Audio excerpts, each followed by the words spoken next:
start of their game against Eastern Suburbs. Noel Cleal is playing in the side. Notice that he kicks immediately straight back for territory. In the event of Bowstead being out of the team, then he'll of course kick.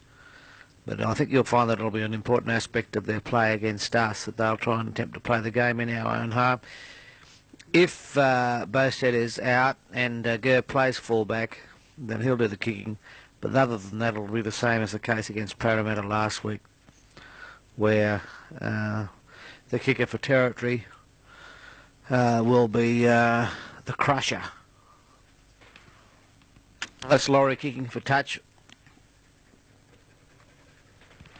Bay's playing on the right wing. It's a tap where they look for Cleal. Cutting in field.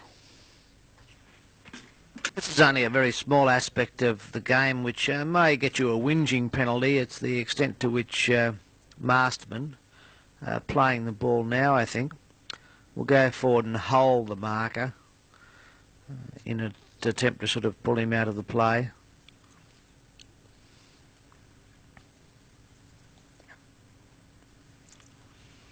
Show you the replay of that.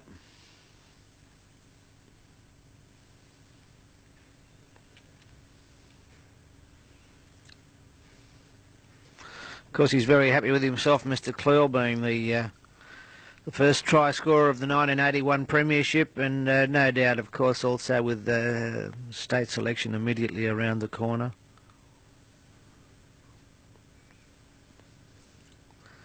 See if you can.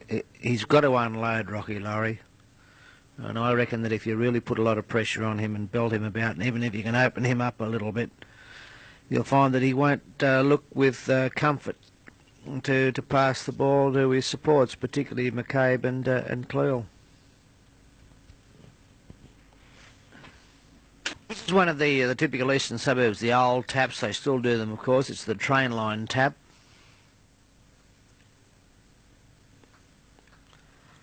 Harvey makes a slight break here too. Let's have a look at that.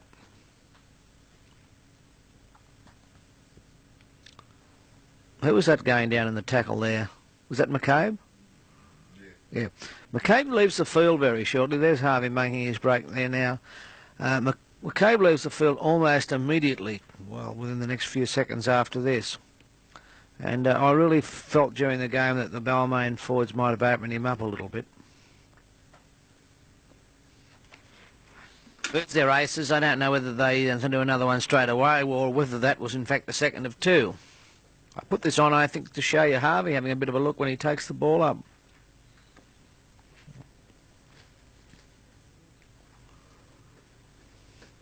There he is taking the...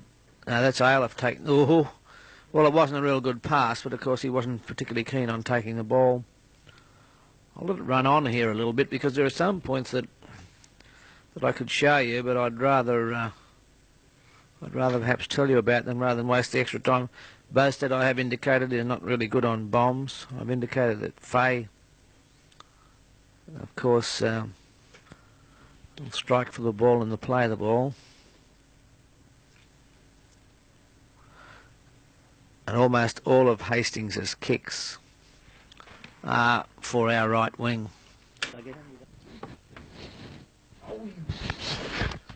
Okay, now this scrum shows you very clearly what you've got to do in order to win the ball against the strike. Now there's Hastings trying to feed the ball into the scrum.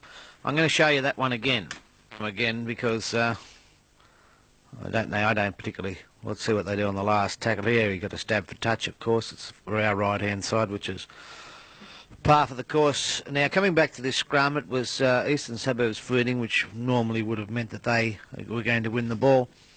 But you'll notice that Balmain do something to try and give themselves a chance. They screw the scrum. They bring themselves right around. And that's about the only way that you can win the ball today, particularly against a hooker like Masterman, who hooks in the Crowley way to try and with his the extra length in order to win the ball. There's, of course, Larry scoring a try. I'll show you the replay of that because, of course, the two centres were Cleal and Giddo, but Giddo, of course, has been sent from the field. Just a little bit of that extra skill out wide, of course, which is going to be pretty much the whole aspect of our game against them. Playing the ball wide and doing something different out there. Change of pace, dummy, run around, sidestep, swerve, whatever it may be.